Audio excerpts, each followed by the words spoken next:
Long ago, in the land that would one day belong to Israel, during an era when neither kings nor prophets had yet risen, a young woman moved quietly among the dwellings of her family, carrying within her a sorrow the world wished to erase. Her name has faded from memory, barely mentioned in sacred scripture, yet her tale, woven from grief, humiliation, and unspoken truths, continues to resonate through the centuries like an eternal lament. This was Dinah, the sole daughter born to Jacob, grandson of Abraham, heir to a divine covenant. While her brothers rose to become founders of nations and fierce defenders of their bloodline, she bore the mark of something unspeakable, a terrible wrong, a suffocating quiet, and a hurt that seemed beyond healing. History celebrates Jacob, Joseph, and Judah, but who speaks of Dinah? What if the Almighty never once looked away from her? Could the same divine presence that guided Abraham have heard her desperate plea in her moment of deepest darkness? Even when every voice around her fell silent, heaven itself continued to whisper her name. Why has her story been buried? Why was such profound anguish compressed into so few sacred words? What message did the Creator intend through this daughter, whom humanity wounded, but whom He made whole again? The reality is that Dinah embodies every soul who has suffered, been silenced, and cast aside, yet remained forever cherished by the divine. Her life teaches us that the Almighty does not discard broken narratives. He reshapes them into powerful declarations of mercy. What appeared to be destruction became instead the seed of something promised. Remain with this account until its conclusion and witness how the overlooked child of Jacob demonstrated that heaven never forsakes those who suffer, and that even within silence, expectation finds its voice. Walk with us now. The hidden path of Dinah, daughter of the patriarch who endured suffering, voicelessness, and cruelty, yet came to understand that divine compassion surpasses every wound. Prepare yourself to uncover the concealed reality behind the woman history attempted to erase, whom the Almighty Himself renewed through boundless mercy. Warm desert air swept through the encampment of Jacob when a newborn entered the world. She arrived as the 13th child of the patriarch, yet she alone was female. Her mother, Leah, exhausted from pursuing an affection that was never fully hers, cradled the infant against her chest and wept, not from suffering, but from a strange peace. Dawn broke across the plains of Paddan Aram as bleating flocks mingled with the gentle sounds of the newborn. Jacob approached without a word and asked, his voice heavy with fatigue, "What shall we call her?" Leah gazed at him with tender eyes and answered, "Dinah." Jacob looked puzzled. "Why choose that name?" "Because it speaks of righteousness," she explained. "May heaven bring justice to my weary spirit." In that age, names carried prophecy. Every son of Jacob bore a title rooted in his mother's heartache. Reuben, "Heaven has witnessed my suffering." Simeon, "The Lord has listened." Levi, "Perhaps now my husband will embrace me." Judah, "This time I offer praise to the Almighty." But when Dinah arrived, Leah had surrendered the fight. She no longer begged for devotion or triumph. She simply asked that heaven would recognize her pain and respond with fairness. Leah had known rejection her entire life. Given to Jacob through deception, she existed forever in the shadow of Rachel, the wife he truly desired. While Rachel ached from an empty womb, Leah ached from an empty heart, bearing children for a man who could not love her. Through countless tears and whispered prayers, she discovered that mortal affection wavers, but the gaze of the Almighty remains steady. So Dinah came into being, child of the overlooked woman, descendant of Isaac, heir to Abraham's legacy, a girl carrying the blood of promise, yet also inheriting ancestral pain. Her first bed was a humble shelter surrounded by rocks, sand, and the scent of livestock. Yet an unspoken destiny hovered above her. Heaven was composing a story that mortals could not yet comprehend. The early seasons of Dinah's existence passed gently. She matured, listening to accounts of Abraham's encounters with the divine, of celestial beings climbing radiant stairways between earth and sky, and of a father who had wrestled with the Almighty himself until receiving a transformed identity, Israel. But beneath those grand narratives, the young girl sensed unspoken truths. Within the household of promise dwelt jealousy, conflict, and fracture. Dinah became an observer from her earliest years. As her brothers competed for land and favor, she lingered in the shadows of tents, weaving cloth and catching fragments of whispered conversations. She watched Simeon and Levi, inseparable and fierce, ever prepared to defend family honor. She observed Judah, whose steady gaze promised protection. She noticed Reuben, the troubled firstborn destined to bring his father grief. And she watched Jacob himself, now aged, struggling to lead and nurture his vast clan. Yet Dinah remained invisible. The girl matured in quietness, learning to exist as a shadow among towering figures. She cherished the sheep, the painted skies at dusk, and the distant melody of bells. She loved wandering through open fields where wind stirred the sand into swirling patterns. Curiosity, gentleness, and perception defined her. A delicate spirit surrounded by men whose lives revolved around conflict. One evening, as Leah worked her needle, Dinah asked, "Mother, why does father have so many wives?" Leah exhaled slowly. "Because the devotion of men divides itself, my child, but the devotion of heaven remains complete." "And why did the Almighty create me as a woman?"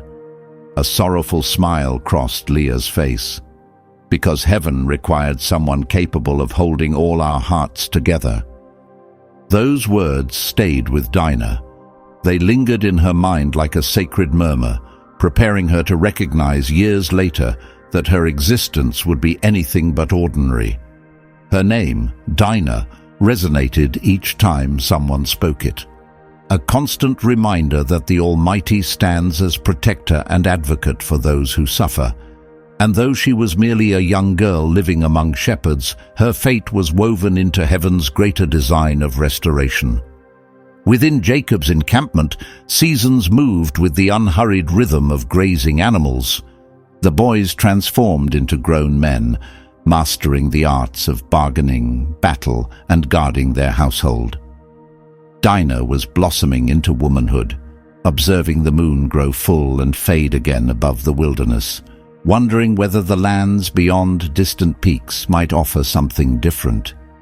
She noticed the merchant trains arriving from Canaan, their vibrant garments, the unfamiliar dances performed by foreign women.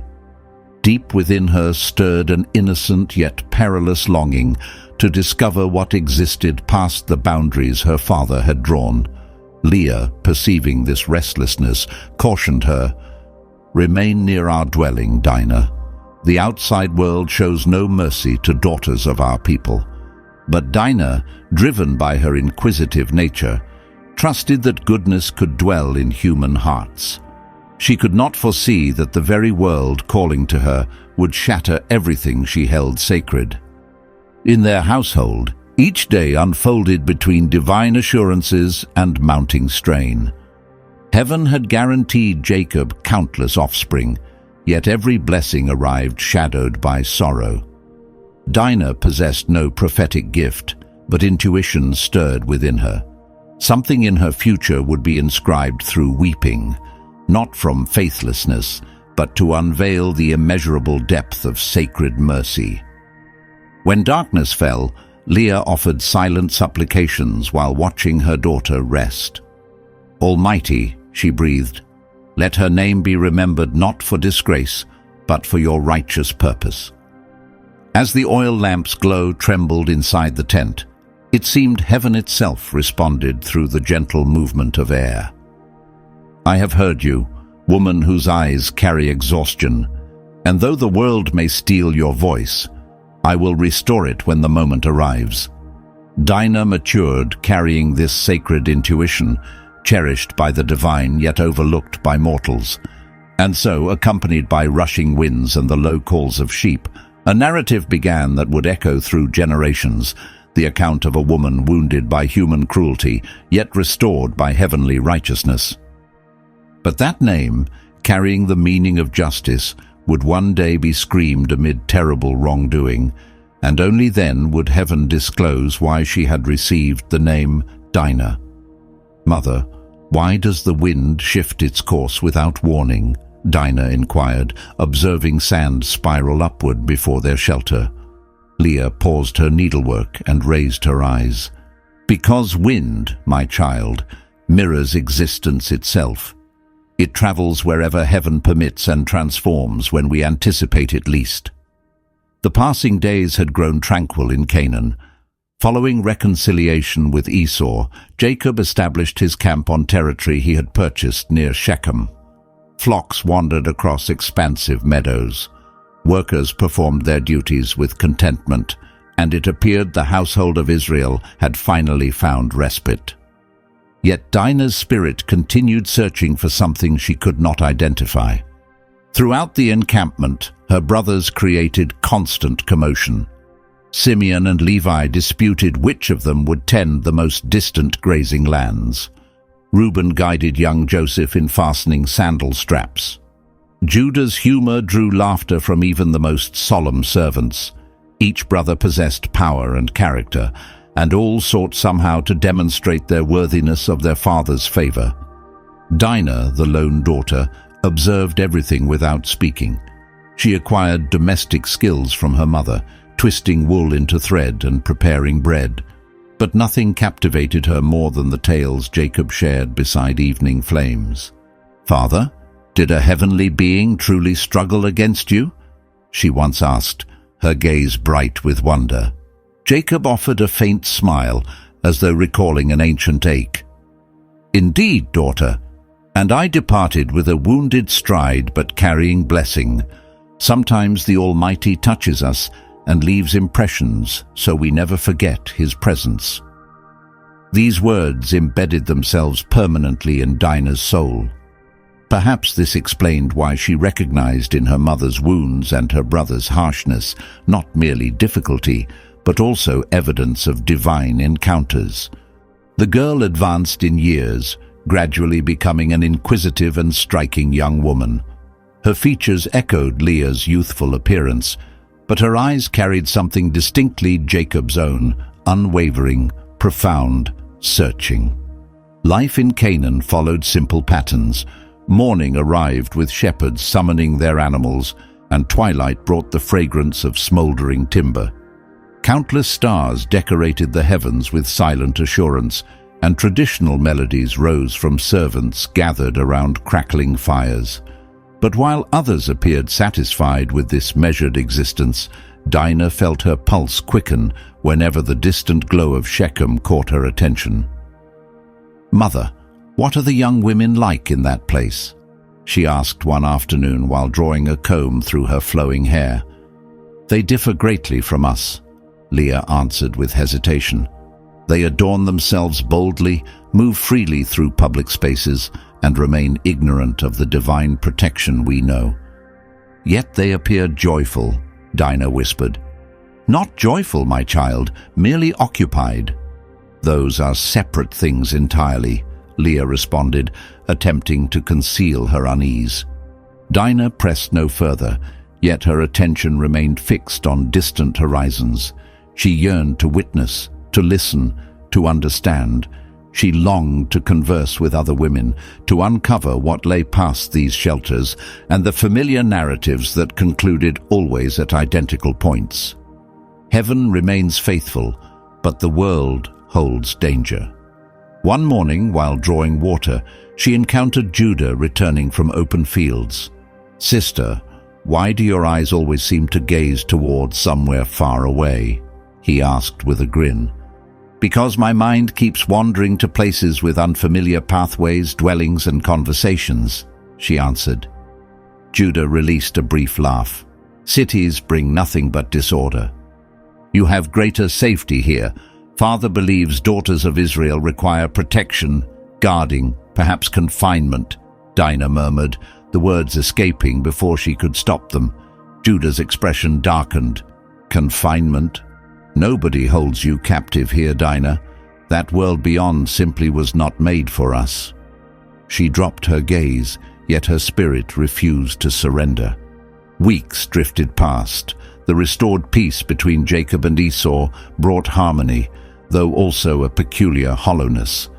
The patriarch devoted increasing hours to prayer, seeking divine direction. Leah managed household affairs, while the elder sons departed on extended shepherding journeys. Dinah found herself progressively isolated.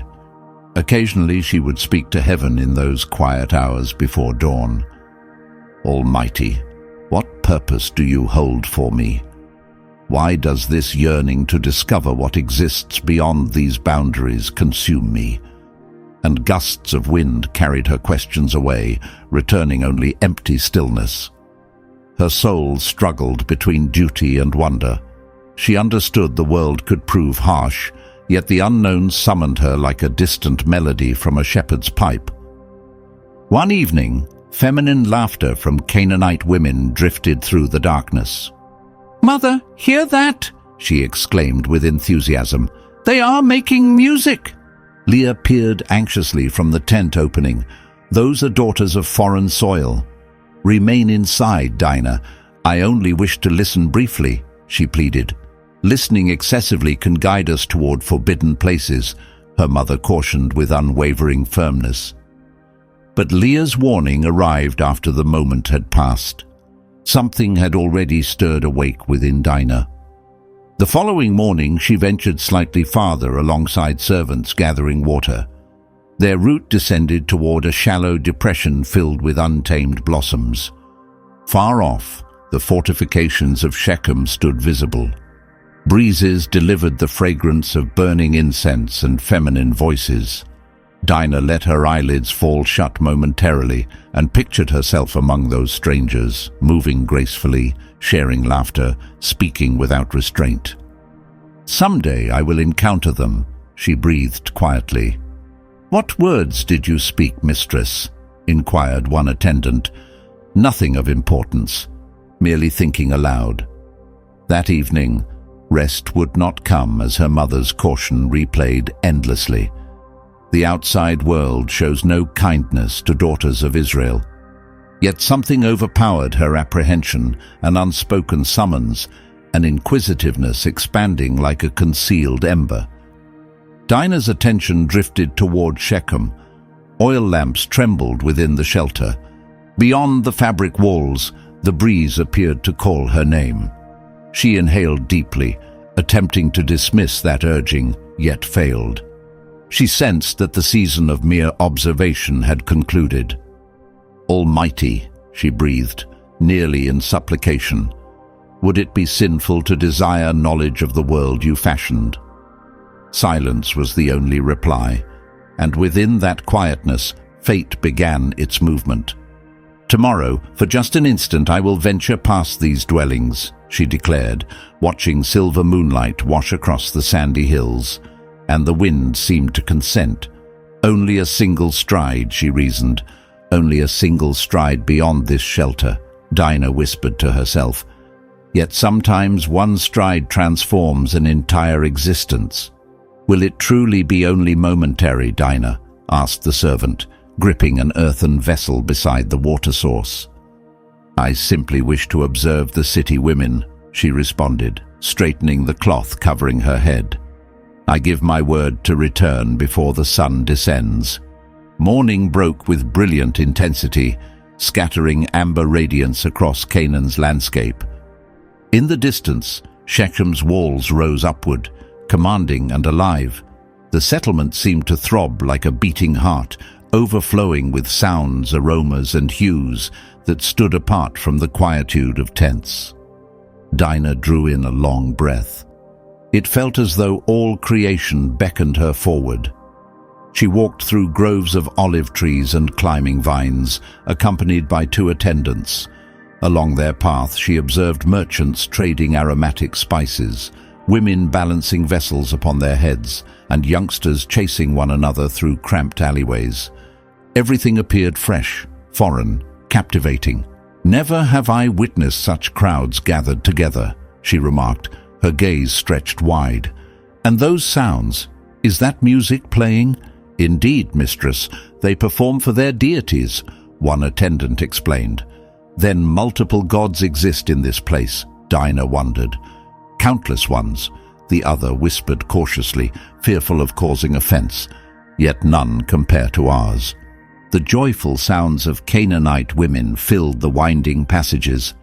They dressed in vivid fabrics, wore gleaming ornaments on their wrists, and carried sweet fragrances. They studied the unfamiliar visitor with interested eyes, noting her pale complexion and watchful expression. "Come rest among us," one woman offered, extending ripe fruit toward her. Dinah paused briefly, yet her curiosity proved stronger. She settled beside them and absorbed the graceful movements and animated exchanges. This was a realm of liberty, of sweeping gestures, of cheerful conversations. "Who is your father?" one woman inquired. "My father is Jacob, a keeper of flocks," Dinah answered with a gentle smile. "From Israel, the one who purchased territory in the northern region," another woman announced with recognition. "We have heard stories of him. A man touched by blessing," they said. Dinah's smile widened with quiet pride. For the first moment in her existence, she felt truly visible, not as a mere outline, but as someone of significance. While she engaged in conversation, she remained unaware that watchful eyes followed her from above. From a high terrace of the royal residence, Prince Shechem, heir to Hamor, studied this unfamiliar young woman with growing fascination. Her modest clothing stood in sharp contrast to the effortless grace of her movements. The way she carried herself, the way her eyes took in the world, the way her lips curved upward, everything about her awakened something within him that defied explanation. "Who is that stranger?" the prince demanded of a nearby attendant. "That is Dinah, born to Jacob, the foreigner dwelling in the outlying pastures," came the reply. "The daughter of Jacob," the prince murmured thoughtfully. "Discover everything you can about her." Meanwhile, Dinah lingered among the local women, sharing laughter and absorbing unfamiliar melodies.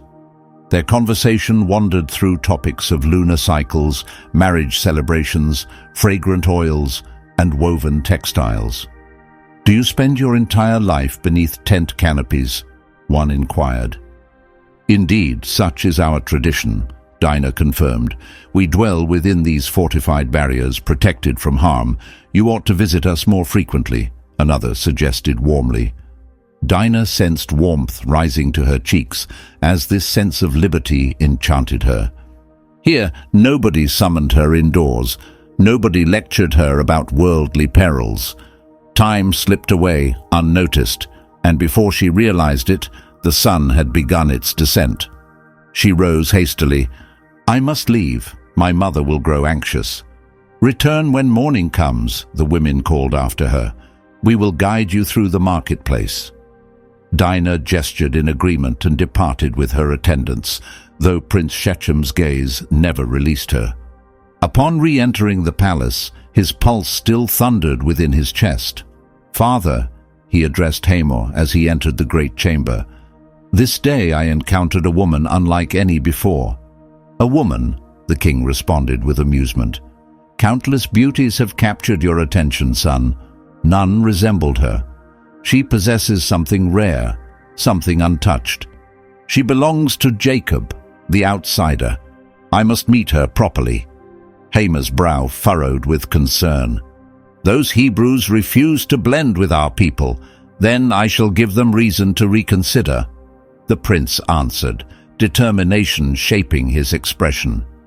Meanwhile, Dinah reached the encampment, exhausted yet with radiance filling her eyes.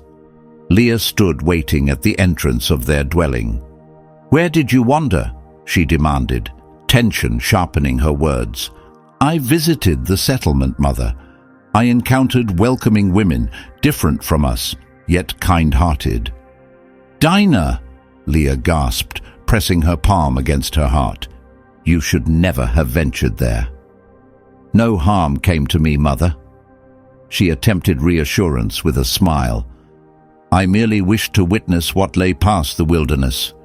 The danger lies not in what your eyes discovered, my child. The danger lies in what eyes may have discovered you." Leah pulled her close in a fierce embrace. "Daughters of Israel require safeguarding." Dinah offered no response. She stood motionless, her attention fixed on distant horizons.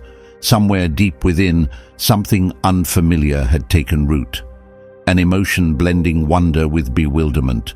And leagues away, atop the city ramparts, a young man dwelt upon her image as though fate itself had spoken his name. Through the days that followed, Dinah attempted to resume her ordinary patterns, yet her thoughts continuously drifted toward that settlement.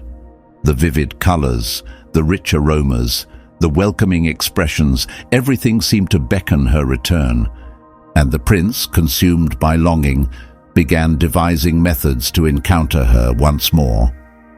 One afternoon, while transporting cloth for dyeing alongside her servants, Dinah passed near the fortifications again. Without warning, a voice reached her. "Daughter of Jacob, is it truly you?" She spun around. There he stood, the prince of Shechem. Dinah retreated a step, startled. "Who might you be?" she asked, struggling to mask her unease. "Someone who cannot banish your face from his thoughts since first glimpsing you," he answered with unwavering eyes and a composed smile. "I am Shechem, born to Hamor." Stillness stretched between them for several heartbeats. Dinah's pulse raced wildly. "You should not address me," she managed, attempting to maintain distance. "My father would disapprove." "And what does your own heart permit?" the prince inquired, moving one stride nearer. She turned her gaze aside. "I cannot say." His tone grew gentle. "Dinah, causing you offense is not my intent. I simply desire to know who you are." She wavered. Something in his manner seemed unthreatening, yet an intensity radiated from him that unsettled her. A powerful gust swept through, swirling dust in every direction. The servants called urgently, "Mistress, we must depart." Dinah turned to leave, but the prince's voice pursued her. "Return to the city when the sun rises again. I wish to reveal something beautiful to you." She gave no answer. She departed with her spirit divided between apprehension and fascination. His eyes tracked her until she vanished beyond the rolling hills, and without her awareness, the invisible cord of fate had already been drawn tight. "Who was that stranger, mistress?" a servant inquired. "Merely someone whose stare lingered excessively." Dinah answered, fighting to conceal the quiver in her words. "Certain glances appear innocent," Dinah whispered while studying the distant skyline. "Yet some gazes heaven permits only to measure how much the human spirit can withstand." Before continuing, we humbly request your encouragement. Please subscribe to our channel and offer your appreciation. Each small action enables us to keep revealing these concealed accounts of devotion, like Dinah's, the woman who demonstrates that even amid disgrace, the Almighty continues crafting fresh beginnings.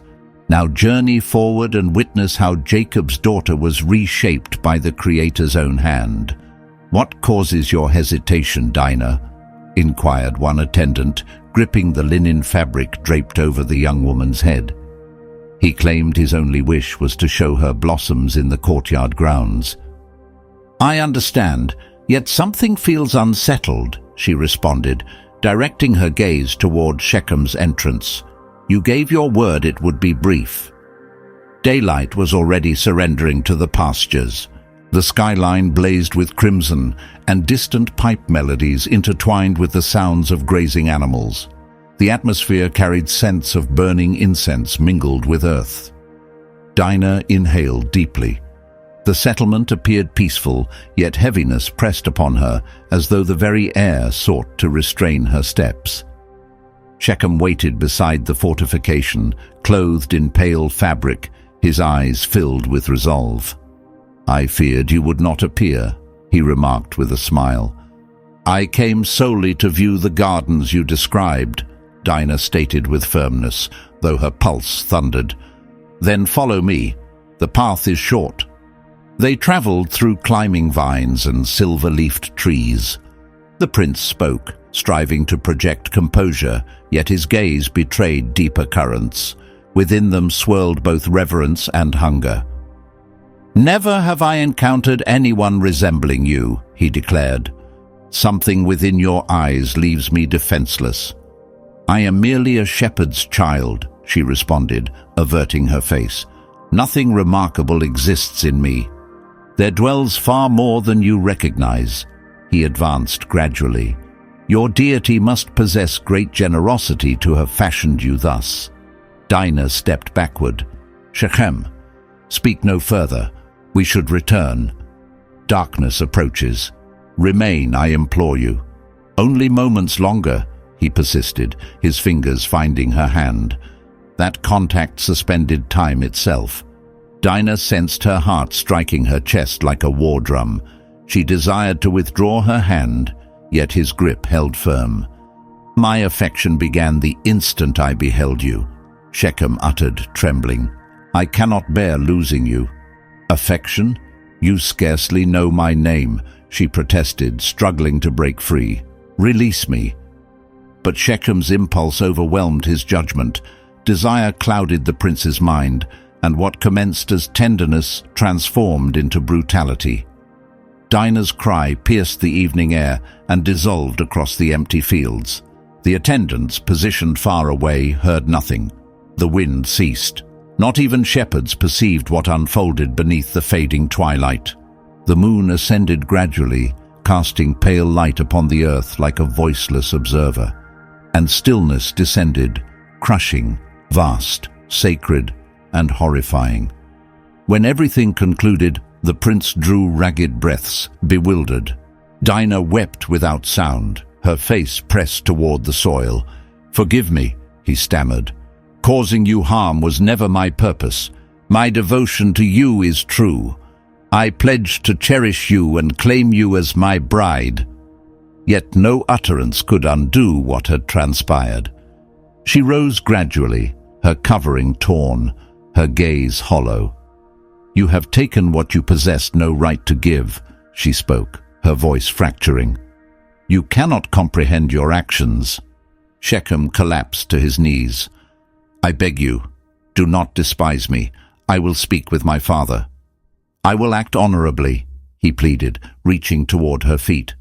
"Do not lay hands on me," she commanded, retreating further. "What heaven witnessed this night, no mortal can conceal." Dinah made her way toward the encampment, walking as though bearing an unseen burden upon her shoulders. The stars appeared to observe her with silent compassion. Every footfall brought pain, and tears evaporated before they could descend. She could not determine whether she wept from terror, humiliation, or shattered belief. She simply continued forward, seeking the trail leading to familiar shelters. Midway along the route, an attendant discovered her and rushed toward her. "Mistress, where did you disappear to?" "Take me home," Dinah answered without meeting her eyes. The servant noticed crimson staining her hands and grew ashen. "What has occurred?" "Nothing that mortals comprehend," she replied. "Only silence." Upon arrival, Leah lay sleeping. Dinah slipped into the dwelling without a sound. She cleansed her face, yet the water from the vessel seemed to scorch her skin. She collapsed onto her mat, drained of strength. Within the blackness, she offered silent supplication. "Almighty, do you remain present? Why did you not protect me?" And the heavens offered nothing. But that emptiness held no abandonment. It held mystery. While Dinah sought rest, Shechem roamed the corridors of his residence. He moved restlessly, consumed by torment. "What have I committed?" he muttered to himself. "My heart belongs to her. I will pursue any path to possess her, regardless of her father's hatred, even if I must prostrate myself before him." His fixation intensified. Remorse tangled with longing, and the prince's soul sealed itself against genuine contrition. Across the pastures, moonlight descended upon Canaan, illuminating the road connecting Jacob's encampment to Shechem's fortifications. Dinah lifted her gaze toward the sky one final moment. Nothing. No voice. No answer. Only wind sweeping across scattered stones and the soft sounds of slumbering animals. "For what purpose, Almighty?" she breathed. "Why did you permit this?" And the breeze appeared to respond with an almost mortal whisper. "That which originates in stillness shall resound before an entire people." The young woman shut her eyes, too exhausted to grasp meaning. When morning arrived, sunlight would spread across the same wilderness, yet existence would be forever altered. The blood shed during those dark hours would mark generations to come, and the resonance of that anguished cry would travel through ages until heaven itself transformed it into deliverance. Dinah's suffering would remain concealed, her name erased from countless memories. But heaven preserves all. Nightfall grew still, and the Almighty observed. "Creator," Dinah whispered, her voice strangled with feeling, "if you choose silence this night, then someday let that silence testify on my behalf." "Mother?" Dinah's voice emerged faintly, shattered, barely audible. "I must speak with you." Leah, still drowsy, rose from her sleeping mat. "Child, what has occurred? Why do your eyes look that way?" she asked, observing the tremors in her daughter's fingers. Dinah drew a slow breath. The words seemed imprisoned within her chest. "I ventured into the settlement." Leah's complexion drained of color. "Into the settlement? Without protection?" "No, the attendants accompanied me. But something terrible happened." Leah drew closer, cradling her daughter's cheek. "Tell me, Dinah, what transpired?" Tears flowed down her face in silence. Dinah dropped her gaze and through broken sobs revealed everything. The atmosphere within the shelter grew suffocating. Time itself appeared to halt. Leah remained frozen, her lips quivering. "This cannot be true," she finally whispered, pressing her hands against her temples. "Why, Almighty? Why, my child?" Beyond the tent walls, wind gathered force, causing the fabric entrance to flutter wildly. Dinah buried herself in her mother's embrace. "I could not cry out, Mother. I attempted, but no one perceived my voice." "Hush now, beloved." Leah held her with desperate strength. "Heaven heard your cry, yes. He eternally hears, even when our voices fail us." Jacob entered moments afterward, his features bearing the exhaustion of labor. "Leah, what troubles you?" His wife faltered. Her expression communicated more than language could convey. Jacob comprehended before any words were spoken. The patriarch remained motionless, his walking stick gripped firmly, his eyes staring into emptiness. "Who committed this act?" he demanded, his voice rough. "The Prince of Shechem," Leah answered. He seized her through violence. Stillness consumed the dwelling. Jacob's eyes closed as the earth seemed to crumble beneath him. For an instant, he appeared to cease breathing. "The prince," she repeated weakly. "And where were her attendants?" "Too distant," Dinah responded through her weeping. "I placed my trust foolishly." Jacob retreated several paces. He lowered himself down. He uttered nothing. No outcry, no tears, only stillness. His gaze wandered through darkness, and his spirit seemed to age within heartbeats. Leah knelt at his feet. "Speak words, husband. Take action." Jacob answered quietly. "If I disturb a single stone now, I will summon warfare upon our entire household. And you will allow this disgrace to dwell among us?" Leah wept bitterly. "Your daughter's dignity has been stolen." "I understand this," Jacob murmured. "But patience is required. Let heaven reveal the proper course." While the father struggled for restraint, Dinah's brothers remained at distant pastures, watching over their flocks. But servants whispered among themselves. The terrible news swept through the encampment like flames through dry grass. When Reuben learned the truth, his shepherd's staff fell from his grip. Simeon and Levi exchanged glances, their eyes blazing with fury. "He committed this crime against our sister?" Levi demanded through clenched jaw. "He did," Simeon confirmed, "and he still draws breath. Then his breathing will soon cease." Levi rose to his feet, his hand curling into a fist. As shadows lengthened across the land, the brothers made their return. One after another, they entered Jacob's shelter. The patriarch remained seated, his gaze fixed upon the ground. "Father, is what reached our ears the truth?" Simeon questioned. Jacob released a heavy breath. "It is." Stillness descended. Then Levi moved toward his sister. "Dinah, did he cause you harm?" She dipped her head, words failing her. "You are certain it was him? The prince himself?" Simeon pressed. Her tears spoke her answer. Levi turned toward his brother. "Then nothing remains to debate." "Levi," Jacob attempted, lifting his palm. "Father, discussion serves no purpose." Simeon cut him short. "He violated a daughter of Israel." "I comprehend this, son, yet wisdom must guide us." "Wisdom." Levi spun around. "Divine justice requires no speeches. It demands deeds." Jacob fell silent. Within him, anguish battled with dread. He understood that impulsive action could annihilate the house of Israel, encircled as they were by mighty peoples. But his sons harbored no thoughts of strategy. Their minds dwelt only on vengeance. Dinah withdrew to the far corner of the dwelling. Leah draped a mantle across her shoulders and settled beside her. "Mother, will father despise me now?" she asked in a feeble voice. "Never, my child." Leah smoothed the young woman's hair. "Innocence remains yours. The world committed the wrong, not you." Darkness arrived.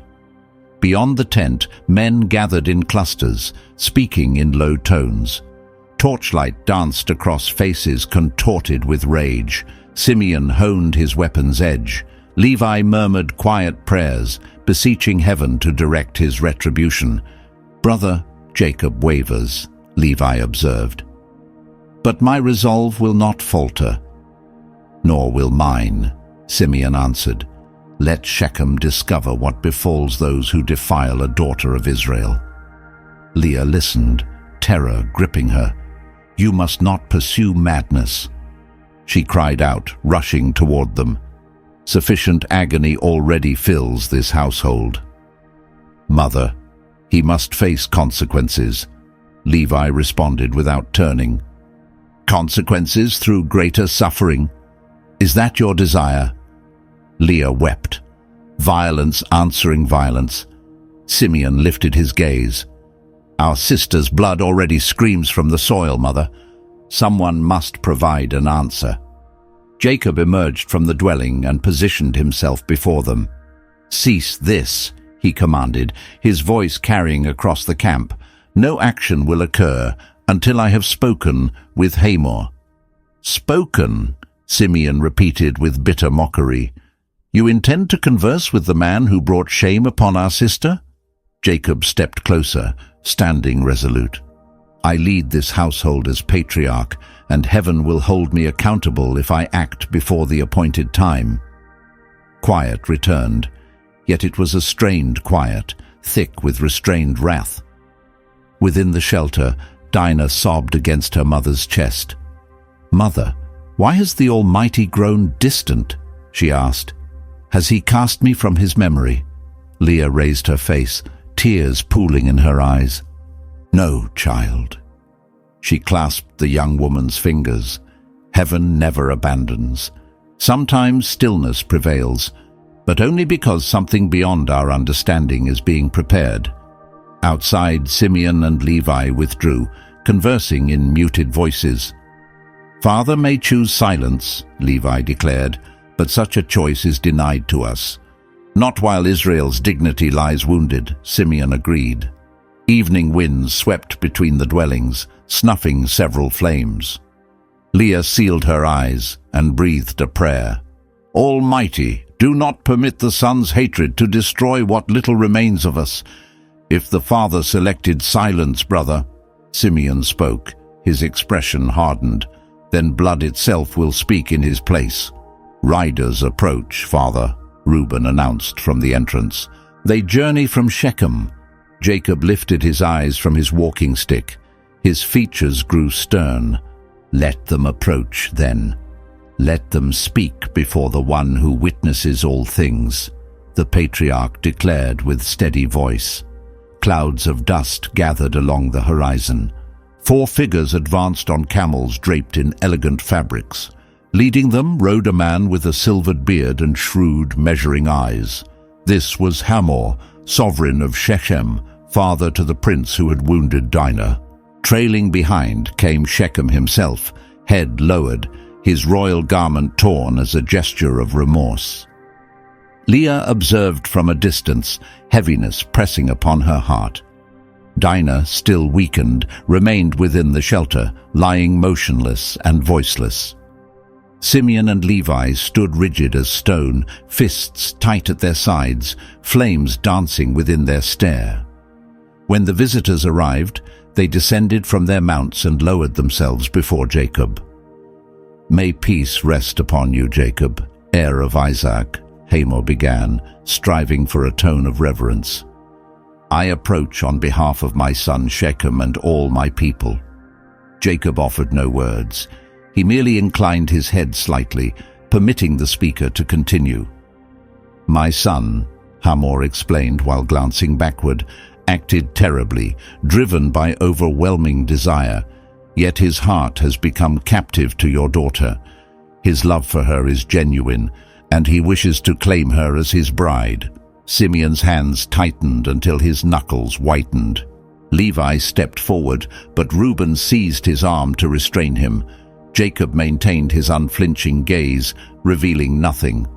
"We humbly seek your blessing," Hamor proceeded, "to join our households through covenant. Allow your daughters to become ours, and our daughters to become yours. Let your flocks wander beside our own. In this manner, we shall exist as a single nation." For a stretched moment, nothing stirred. Wind brushed against the tent fabric, and the faraway bleating of sheep rose like a whispered response. Jacob drew a long breath but remained wordless. Levi shattered the stillness. "And you imagine, outsider, that wealth and treaties can cleanse the stain of disgrace?" He spoke in measured, icy tones. Hamor's throat tightened visibly. "I seek no transaction. I request only restoration of peace between us." "Restoration?" Simeon released a bitter laugh. "Between those who revere the Almighty and those who desecrate his very name."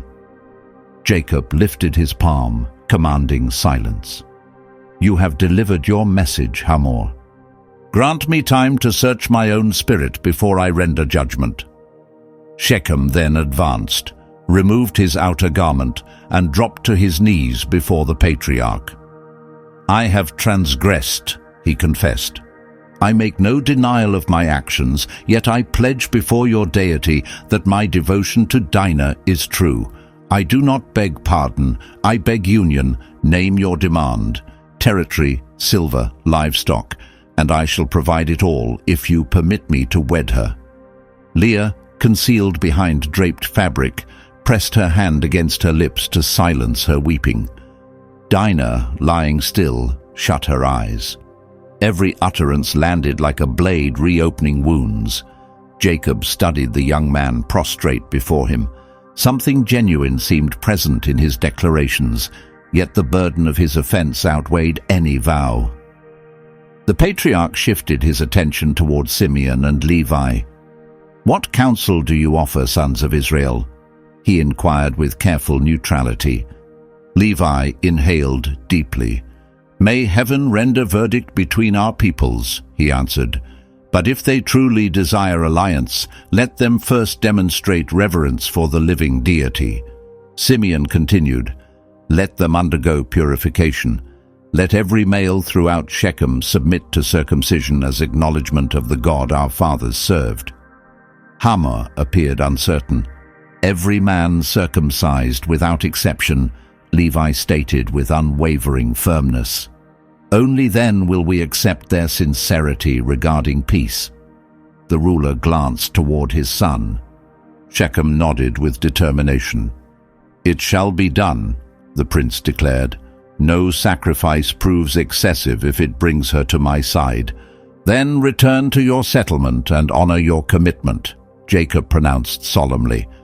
"When all have undergone circumcision, we shall resume this discussion." Hamor bowed his head low. "We shall fulfill this promise." The visitors mounted their animals once more and departed. The rhythm of hooves gradually dissolved into the wilderness. Leah entered the dwelling, her complexion drained of color. "Jacob, what meaning did that exchange hold?" she demanded. "Will you permit his return?" "I permitted nothing, woman. I simply allowed events to unfold according to heaven's design. But what if deception lurks beneath their words? Then the Almighty himself shall serve as our shield," the patriarch responded, gazing beyond the entrance. "The man who violates a daughter of Israel shall not evade divine reckoning." While Jacob spoke, Simeon and Levi withdrew silently toward the camp's outer boundary, where gusts blew strongest. "They consented," Levi observed with a crooked smile. "Indeed," Simeon confirmed. "They will proceed with circumcision." Levi dipped his chin in acknowledgement. "Then we allow 3 sunsets to pass. 3 sunsets, and blood itself shall deliver our message." "Brother," Simeon stated, his focus unwavering, "our father may interpret this as trust in providence, but what approaches is something different entirely. It is retribution." "Retribution or vengeance?" Levi questioned. "When our sister's honor hangs in the balance, those words carry identical meaning." Within the shelter, Dinah perceived distant voices and sealed her eyes. She remained ignorant of her brother's scheme, yet the edge in their tone filled her with dread. Leah knelt beside her daughter and drew her close. "All will be made right, my precious one.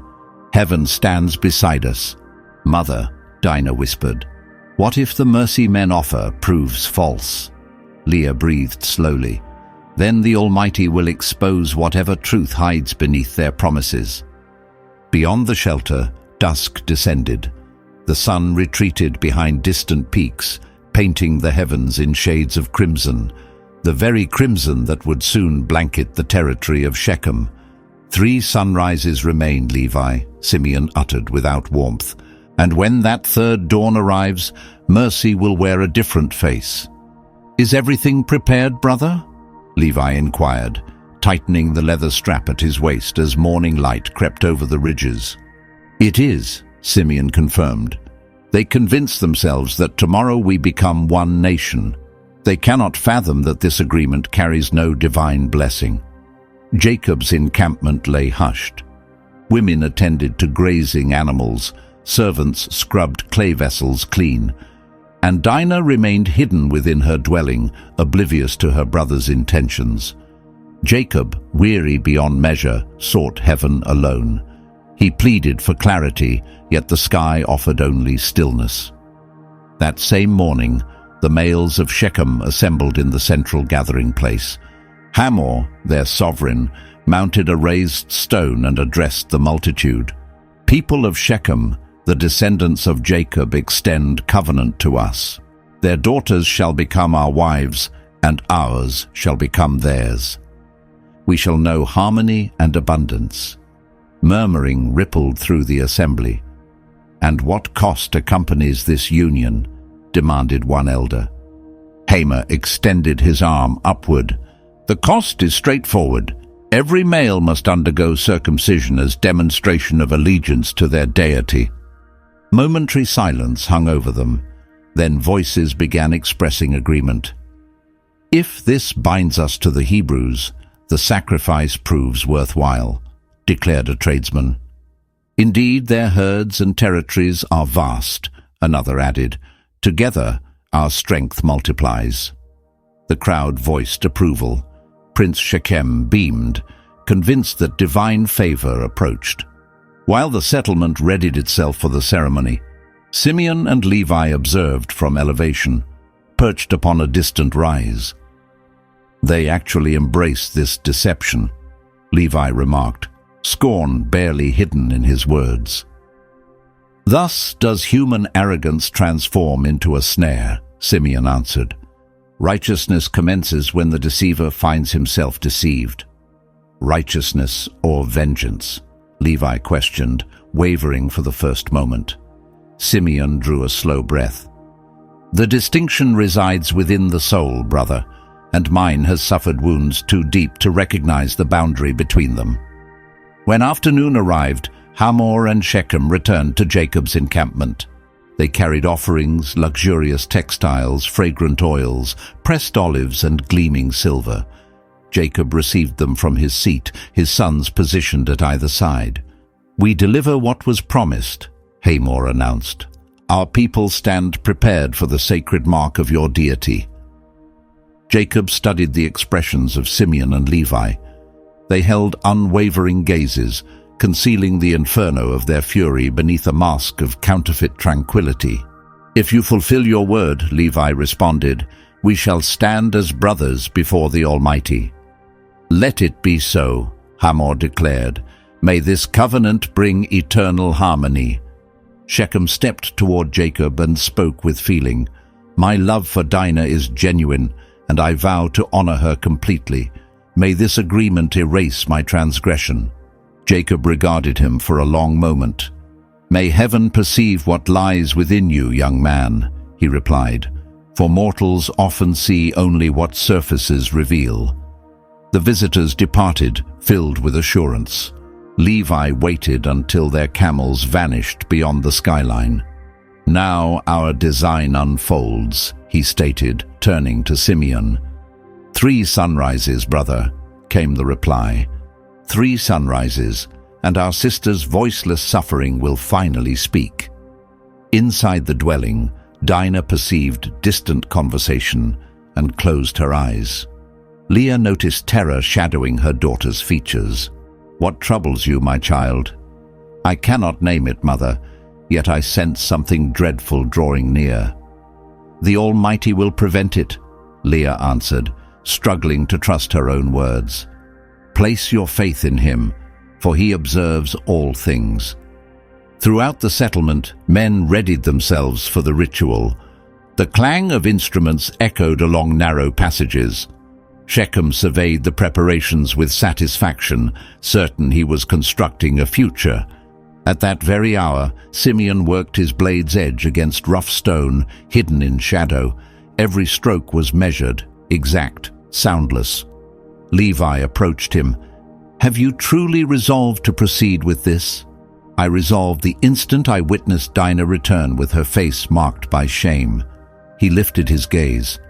"That vision refuses to release me. What happens if Father discovers the truth? Then I shall claim it was heaven's will." The dying sun stained the sky with crimson, and wind carried distant fragrances from the settlement. Simeon rose and cleaned the steel with a strip of linen. "Father imagines we await some divine utterance," he declared. "But heaven has already spoken its judgment within my spirit." Levi watched him in stillness. He understood nothing would halt his brother now. "What if Dinah learns what we intend?" he asked at last. Simeon answered, his eyes fixed upon the fading horizon. Her awareness can wait. First, let her anguish find voice through the blood of those who caused it. While his sons conspired, Jacob knelt alone before the crude stone altar. "Almighty, direct my path," he pleaded. "Do not permit hatred to destroy what you have promised." Yet heaven held its peace, watching the torn spirit of a father and the mounting rage within his children. When the third sunrise arrived, the males of Shechem lay weakened from the agony of their wounds. Sentries slumbered, and the passages stood empty. Gentle breezes stirred, as though heralding a deceptive calm. Simeon rose, secured his weapon at his hip, and met Levi's eyes. "Are you prepared?" "I have been prepared since the beginning," his brother answered, his expression frozen. "May the Almighty act according to his judgment." Darkness enveloped the encampment. Dinah tossed through troubled dreams while Leah wept through whispered prayers. Through the blackness, two figures emerged without sound, vanishing among the hills toward the settlement that had placed trust in them. "3 sunsets of grief, brother," Simeon spoke with gravity. "And when light breaks over Shechem, harmony will carry a different meaning." "The moment has arrived, Levi." Simeon breathed quietly as frigid wind sliced through the pre-dawn stillness. "I understand," his brother replied, fastening the blade to his waist. "This day, Shechem's soil will bear the burden of reckoning." The moon still dominated the heavens when both slipped from their shelters. No flames were kindled. Only the pale celestial glow illuminated their path. The whisper of their footsteps against sand was the sole disturbance. The remaining brothers lay sleeping, and Jacob prayed in solitude, ignorant of what approached. From the hilltop, Levi surveyed the slumbering settlement. The fortifications stood silent, the entrance left carelessly open. "They lie vulnerable," he murmured. "Every man weakened by circumcision, unable to lift a weapon." "Then this hour belongs to us," Simeon declared. "Not even heaven itself will halt the blade this night." They descended the rocky slope in silence until reaching the outer barriers. The fragrance of incense mingled with the metallic scent of fresh wounds. Within, Shechem's men writhed in suffering. No watchman guarded the passage. "How fitting," Levi remarked with grim amusement. "Circumcised in a faith they merely pretended, they shall perish, never knowing their sacred oath was nothing but a lure." Simeon replied. They passed through abandoned streets. Dwellings stood dark, and only distant moans pierced the air. The first man they encountered struggled to rise, arms wrapped around his midsection. Levi regarded him without compassion. "Through our sister's tears," he whispered, "this steel shall speak." The strike came swiftly. The sharp ring of metal echoed against stone walls. Simeon continued along another pathway, felling the second victim, then the third, then the fourth. Blood flowed like a crimson stream across the paving stones. The moon, bearing witness in silence, caught the gleam of their weapons. Women shrieked. Children fled in terror. Simeon showed no hesitation. Neither did Levi. They invaded homes, splintering barriers, igniting garments, shredding hanging fabrics. The mingled odor of flame and blood ascended toward the heavens. Within the royal chambers, Hamor jolted awake at the sound of screaming. "What madness is this?" he demanded, struggling upright. An attendant stumbled in, shaking violently. "Master, the Hebrews have come!" Hamor seized his blade, but time had abandoned him. The entrance exploded inward and Simeon appeared, drenched in crimson. "The sire of Shechem," he announced, studying him. "The man who attempted to barter for Jacob's daughter's dignity." Hamor raised his weapon. "Listen to me, young man. My desire was reconciliation." "Reconciliation cannot be purchased through treachery," Simeon answered, and the impact of his blow rang like distant thunder. In the adjacent chamber, Shechem startled awake at the commotion. He stumbled forward, wounded and disoriented, only to find Levi blocking the doorway. "What brings you here?" the prince asked, bewildered. "I believed you came to honor our agreement." Levi held his gaze. "I came to honor it, yes, but through bloodshed." Shechem retreated a step. "For what reason?" "My heart belonged to your sister. I sought to make things right. What passion seizes without sanctity brings destruction." "It offers no healing," Levi continued, "and affection rooted in guilt cannot erase the disgrace it created." The prince opened his mouth to respond, but the blade had already descended. Beyond the walls, fire spread hungrily. Simeon emerged from the palace and discovered Levi standing motionless, his attention fixed upon Shechem's lifeless form. "Is it finished?" he asked. Levi dipped his head, though his face had grown ashen. "Yes, yet within me something perished alongside him." Simeon cleaned the crimson from his steel. "Silence your thoughts and simply embrace the weight of duty fulfilled." The remaining brothers, roused by the chaos, arrived to discover the settlement in devastation. Reuben stared in horror. "What have you committed?" "Reckoning," Simeon answered. "Those who bring harm upon the household of Israel received what they earned." "This is not reckoning, this is slaughter," Reuben cried out. "Father will never condone this." "Whether father condones it matters nothing," Levi declared, turning away. "At least now the soil has heard the scream that Dinah buried within her soul." Back at the encampment, Dinah stood at her dwelling's entrance, her gaze fixed upon the distant skyline. The wind delivered the far-off tang of burning. "Mother, what is that odor?" she asked. Leah attempted to shield the truth, but her eyes revealed everything. "It comes from the settlement, daughter. Shechem." Dinah's head dropped. "What have they done?" "Nothing that can be reversed," Leah answered, her voice unsteady. Dinah wandered toward a nearby boulder.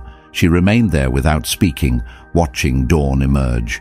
The clouds blazed crimson, as though the heavens themselves shed tears.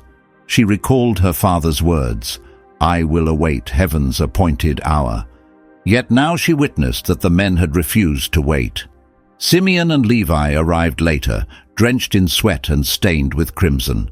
Jacob awaited them at the shelter's opening, his expression grave. "What have you committed, my sons?" he demanded. Levi responded, meeting his gaze without flinching. "We enacted righteousness." Jacob drew a long breath, struggling to contain his fury. "Righteousness? You have made my name despised among all peoples. They will rise against us." "Let them rise," Simeon answered. "Dying in battle surpasses living beneath our sister's disgrace." Jacob turned aside, anguished. "You comprehend nothing. Heaven's justice never springs from mortal rage." Levi dropped his eyes. "Then may he grant us pardon." Darkness descended once more over Canaan. Dinah remained outside studying the scattered stars. Within her chest dwelt no comfort, only hollowness. The blood of their enemies had not cleansed her suffering. It had merely transformed it into another species of silence. Leah approached, draping a mantle across her shoulders. "Daughter, come find rest." "I cannot," Dinah replied, tears gathering in her eyes. "The clash of blades still echoes within me." Wind gusted, causing the campfire to waver. In the distance, the settlement smoldered, and the resonance of screams blended with desert sounds. "Mother," Dinah whispered, gazing at the blackened sky. "Does heaven's silence wound more deeply than human cries?" "What have you done, my sons?" Jacob's voice carried across the camp as the sun climbed, reddened like a fresh wound. Simeon and Levi remained coated in dust and dried blood. Their weapons, now sheathed, still dripped with evidence of the previous darkness. Levi bowed his head. We accomplished what circumstances demanded, Father. Jacob stepped closer, his features twisted with despair. Demanded. You have annihilated an entire settlement. You have slain Hamor, Shechem, and every male of that territory. Simeon held his stare without wavering. They violated our sister. Israel's dignity could not be exchanged for voicelessness. Jacob raised his staff, and now their blood cries upward from the earth. What response shall I offer to the Almighty?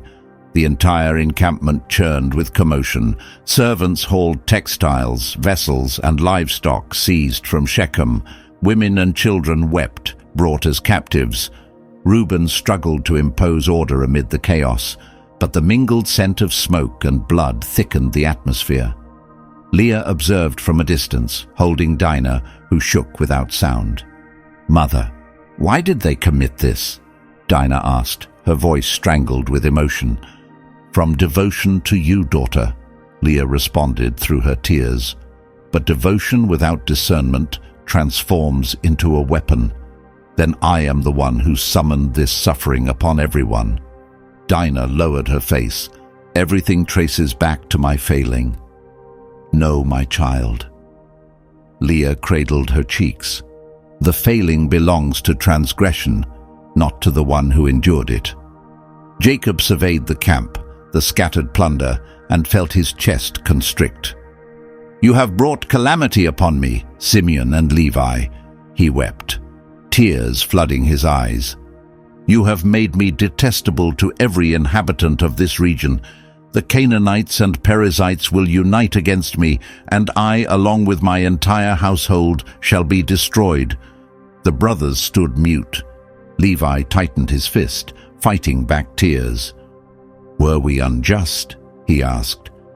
What course should we have followed, Father, pretending nothing occurred? Jacob inhaled deeply. You have confused righteousness with retaliation. Heaven alone renders judgment, not mortals. Now Shechem's blood will testify against us. While servants completed gathering the remnants, the camp filled with hushed speculation. Some dreaded counterattack. Others praised the boldness of Jacob's sons. But the patriarch withdrew into solitude. He seated himself before the rough-hewn altar and buried his face in his palms.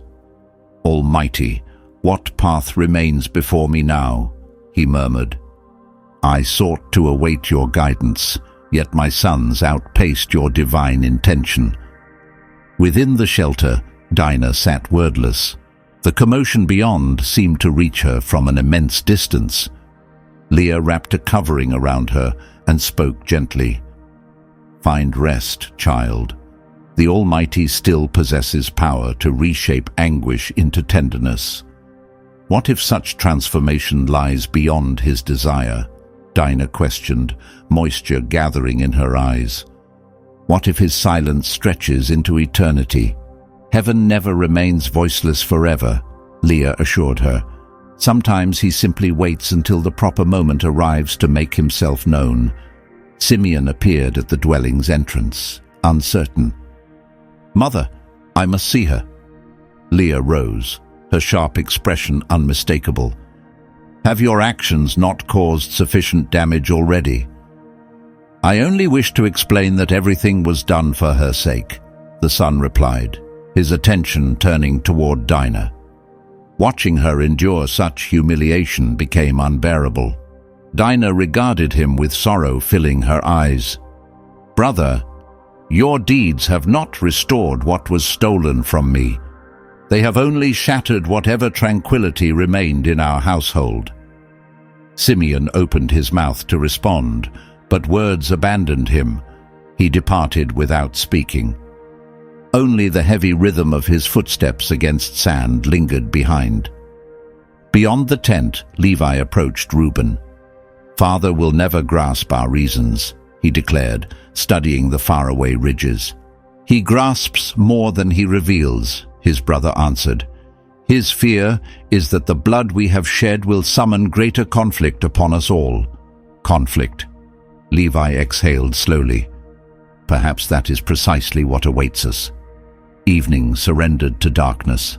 Amber light bathed the encampment in its final glow, and exhaustion pressed down upon every soul. Jacob summoned his sons to stand before him. "Hear my words," he spoke with solemn weight. "The surrounding peoples will learn of your actions. They will march against us, and we shall be forced to abandon this place." Judah attempted to interject. "Father, we possess the strength to defend ourselves if required." "No, Judah," Jacob answered. "The struggle approaching us will not be waged with weapons, but within the depths of our spirits."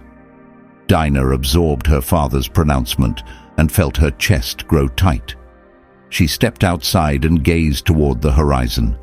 The mountain ranges appeared remote, veiled in pale haze. "Almighty, what purpose do you hold for me?" she breathed. "How many more must suffer because of my wound?" Behind her, Levi observed without a sound. "Comprehension escapes you now, sister, but understanding will come," he offered. "The disgrace he inflicted upon you did not pass without consequence. Yet the cost proved too great, Levi," Dinah responded. "And no measure of bloodshed, neither his nor another's, will erase that night from my memory." Leah drew near to both of them. "Enough now, my children." She gathered them close. "Let this darkness conclude here." But Jacob's distant stare revealed that the weight would not lift easily. That night, peaceful slumber visited no one. The rushing wind seemed to carry ancient voices, sorrows and whispers from a settlement reduced to ashes. Dinah sealed her eyes, yet crimson stained every vision. Jacob lay prostrate before the altar, pleading for divine direction. "If your presence remains with me, illuminate my path. Do not permit my household to perish in this wilderness." Wind surged with sudden force, causing tent fabric to ripple violently. A flame trembled and nearly died. Leah, unable to sleep, watched the wavering light. "Almighty, if you have not abandoned us, speak forth, even through the faintest whisper." But only desert sounds answered, serene, frigid and oppressive as dread itself. "Father," Dinah spoke softly, contemplating the dying coals. "Does heaven still communicate when the earth lies soaked in blood?" "Father, do you remain awake?" Dinah inquired, discovering Jacob seated at the entrance, his gaze locked upon the fading embers. "Indeed, daughter," he replied, never shifting his focus. "When the spirit carries such burden, rest becomes impossible." The pre-dawn breeze carried a bitter chill. The camp still bore the lingering scent of cinders and remorse. The men moved with weariness, while the women struggled to restore daily rhythms.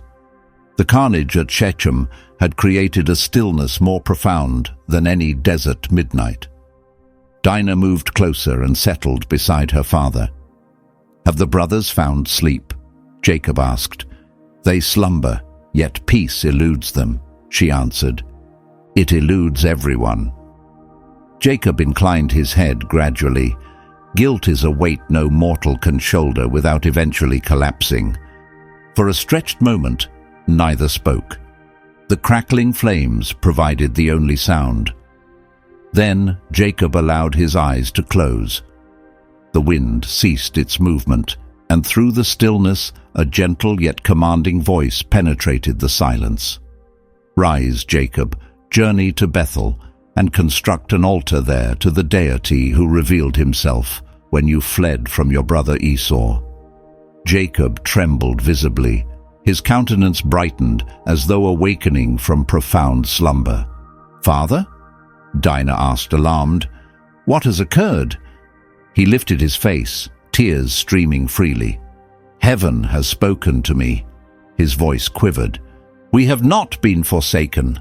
Leah, stirred by the commotion, emerged from the shelter. "Jacob, what has happened? The Almighty has instructed me to travel to Bethel," he explained. "We must raise an altar there and cleanse this household." Leah clasped his fingers, weeping with relief. "Then he still makes himself known to us." "He does," Jacob confirmed, "and now we must heed his voice." As morning broke, the patriarch assembled the entire family before the central dwelling. Sunlight crested the surrounding hills as a soft breeze swept through the encampment. "Attend to my words, my sons," Jacob began, his voice resolute. "Heaven has summoned me. We are commanded to ascend to Bethel." Reuben stepped forward. "Bethel, the sacred ground where the Almighty revealed himself to you, Father?" "Indeed," Jacob answered. "The very place where I beheld celestial beings climbing and descending a radiant stairway. Now he beckons us to return." Simeon bowed his head. "What must we do?" "Cleanse yourselves," Jacob instructed. "Discard every foreign deity dwelling among you. Bathe your bodies and don fresh garments. The Almighty does not reside where impurity exists."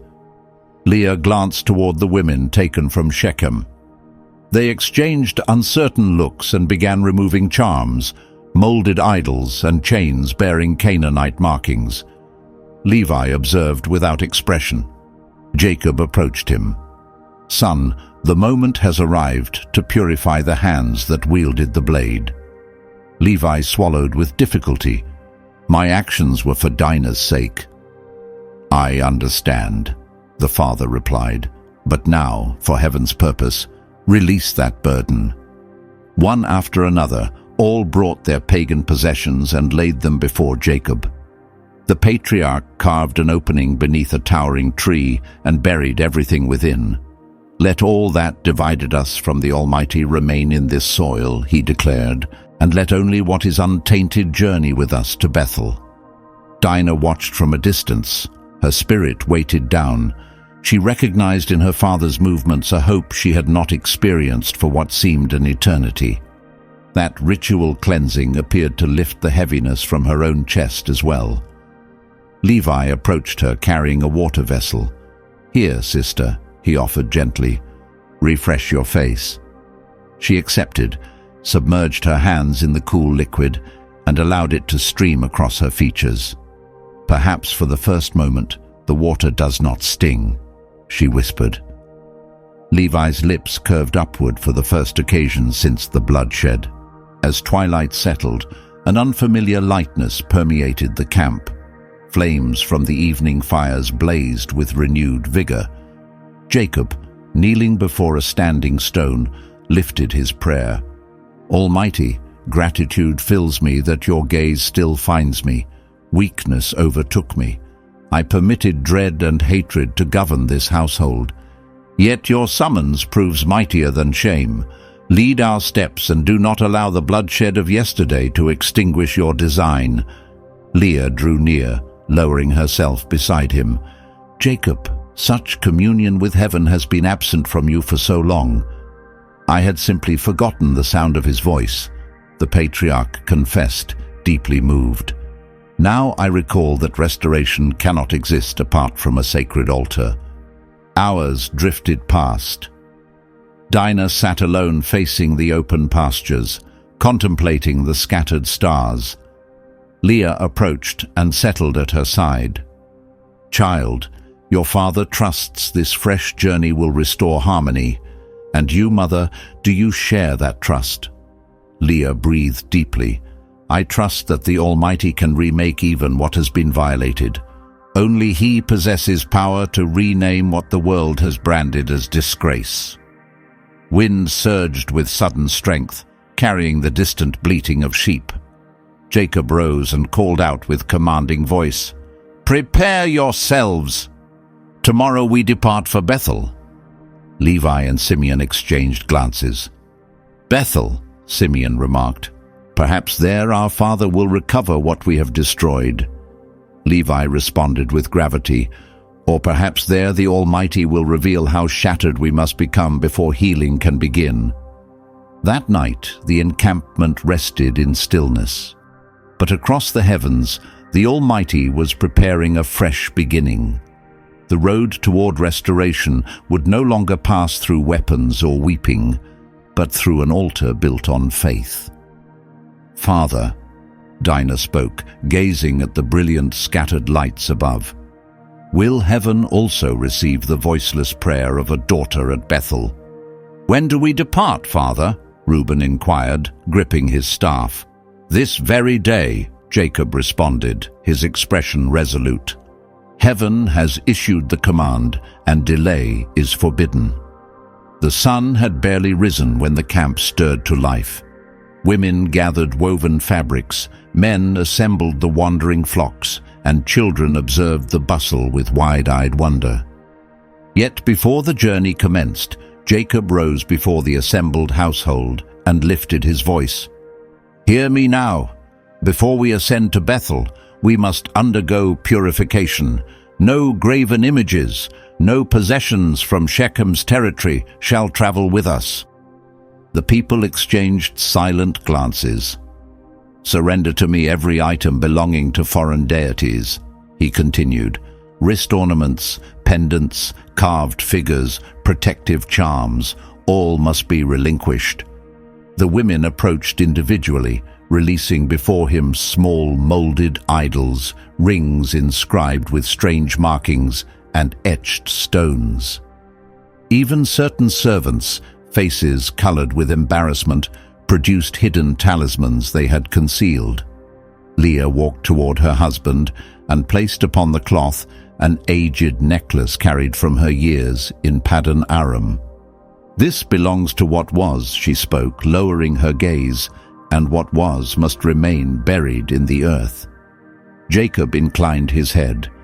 Heaven desires a cleansed people, not adorned with keepsakes that bring offense. At last, Dinah stepped forward.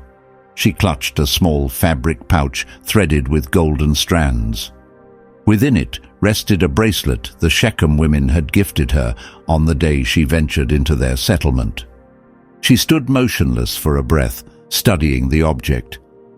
It represents nothing more than a memory, she murmured. Leah rested her palm upon her daughter's shoulder. Child, even memories require releasing when they carry wounds. Dinah drew a slow breath and allowed the pouch to drop at her father's feet. Jacob collected every surrendered belonging and carved an opening beneath a great tree near the encampment. There he buried all of it, covering the hole with packed soil and heavy stones. Let this ground stand as witness that we have chosen the one true deity, he proclaimed. Then he commanded everyone to cleanse their garments and immerse themselves in the river flowing northward. The people complied. Men and women descended into the frigid current, washing both flesh and spirit. Dinah was the final one to approach. She paused at the water's edge, observing the trembling reflection of her own likeness. For an instant, she seemed to perceive not merely her features, but everything that had been stripped from her. Levi, standing nearby, hesitated upon seeing her motionless there. Sister, will you not enter? Fear holds me, Levi, she answered. Fear that the water will reveal what I cannot bear to face. Then allow it to carry what you can no longer hold alone, her brother replied, stretching out his hand. The Almighty has commanded our cleansing, and this includes you. She met his eyes and stepped forward. The current touched her feet, cold, yet strangely peaceful. Dinah lowered herself gradually, and her tears dissolved into the flowing stream. Leah observed from the riverbank, offering silent supplication. When her daughter emerged, she gasped for air like one experiencing rebirth. "Mother," Dinah whispered, "I believed heaven had ceased hearing me." "He never stopped receiving your voice, daughter," Leah responded, smiling through her weeping. "You were the one who fell silent for too long." Dinah raised her face toward the heavens. For the first moment since the tragedy, she prayed in hushed tones.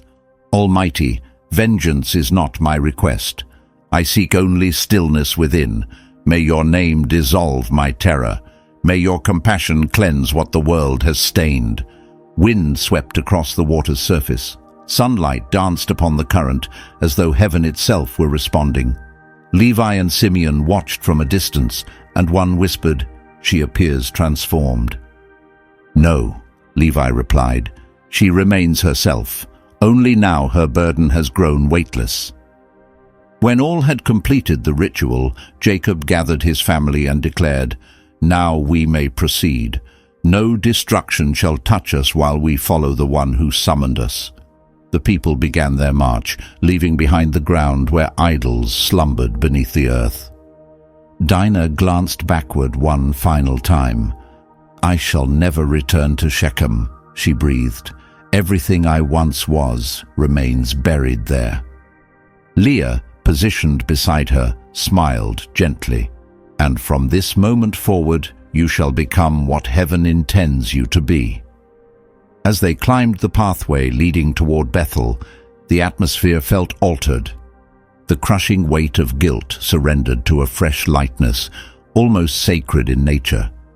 Children laughed once more, men spoke of expectation, and even the livestock seemed to move with greater calm. Jacob, walking at the front, lifted his eyes toward the sky. "The Almighty overflows with mercy," he declared with emotion. "Darkness attempted to erase your name from my household, yet you yourself have made it clean." As night descended, they halted to rest. Flames were kindled, and the distant sound of flowing water still reached their ears. Dinah reclined and gazed at the scattered stars. Her body felt unburdened, her spirit washed clean. For the first occasion, tears fell not from suffering, but from release. Levi, keeping watch over the camp, drew near and asked, "Has comfort found you, sister?" "It has," she answered with a gentle smile. "I sense that heaven has cleansed not merely my flesh, but restored my voice as well." "Levi," Dinah spoke, watching the dancing flames. "Perhaps the Almighty's silence was always his method of teaching me to find my words again." "Do you perceive the breeze, Levi?" Dinah inquired, gazing toward the peaks ahead. "Something has changed in it, purer somehow." "This is Bethel's air," her brother answered, "the very ground where Father encountered the divine presence years ago." The company advanced steadily along the dusty trail. Golden light painted the horizon, and every footfall seemed to abandon another memory behind. The animals traveled without sound, and weary children stared with curiosity at what lay ahead.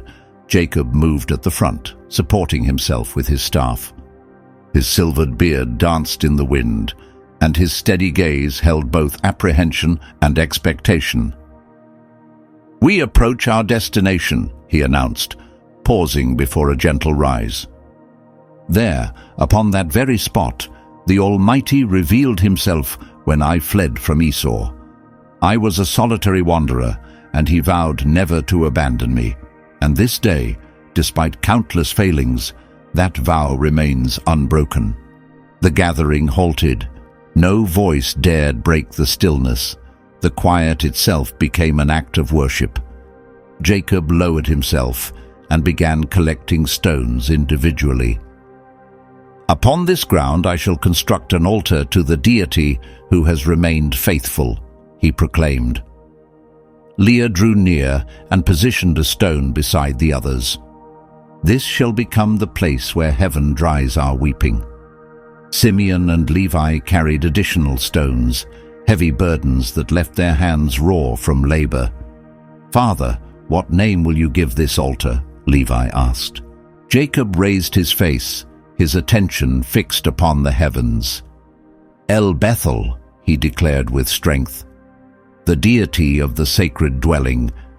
Every witness observed in reverent stillness. Dinah, positioned behind her mother, felt her pulse quicken. She had avoided lifting her gaze toward heaven for so long. Now, standing before this sacred structure, something stirred within her depths, an ancient recollection, a whisper of belief that still breathed. Leah perceived the change. "Child, come forward, assist your father," Dinah wavered. "I am uncertain if I possess the strength." "You possess more than you know," her mother assured her. "This altar exists for all who have stumbled and risen again." With measured steps, Dinah approached. The assembled stones captured the sunlight, and gusts intensified as though summoning her spirit to bow. Jacob regarded his daughter. The same deity who discovered me in my flight will discover you within your suffering. He is the author of renewed beginnings.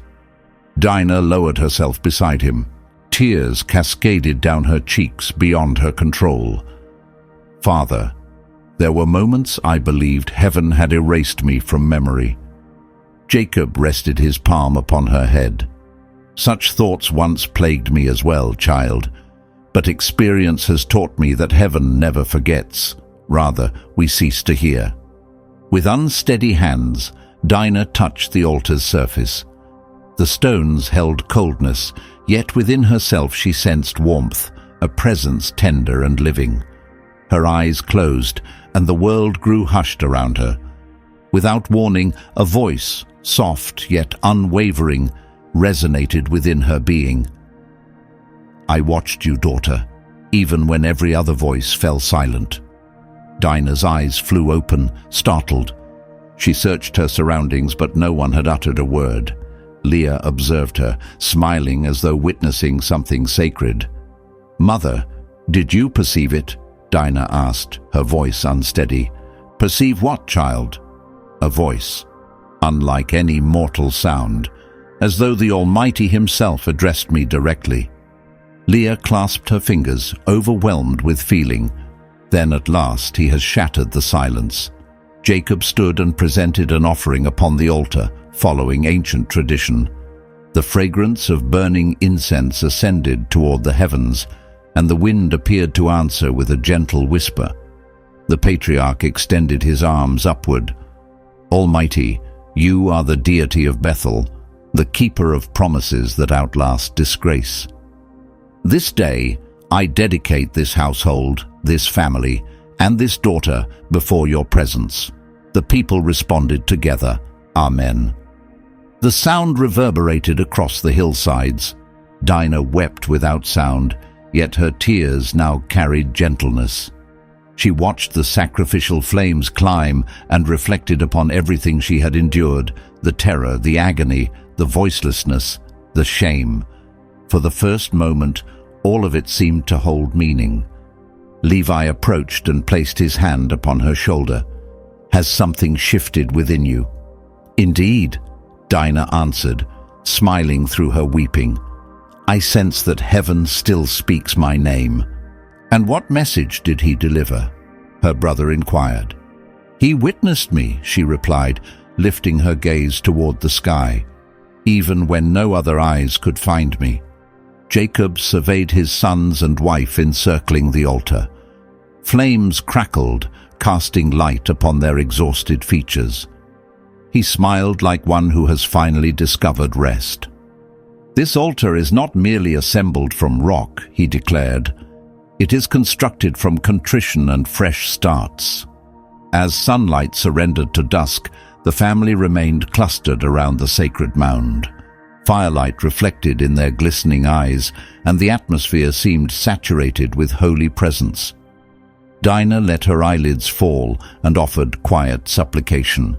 Gratitude fills me, Almighty, for returning what I thought was lost forever. The breeze stirred once more, and she sensed something like a response. Your voice was never stolen, child. It was undergoing restoration. Father, Dinah spoke, contemplating the altar bathed in moonlight. What if the deity of Bethel carries more words meant for my ears? Has Father drifted into slumber? Dinah whispered, settling near the fading embers. He has, Leah answered, drawing her covering tighter around herself. Exhaustion claimed him. This day the altar restored what shame had stolen from his spirit. The encampment at Bethel lay hushed. Torches wavered in the night air, and the star-scattered heavens spread across the plains like a cloth woven from silver.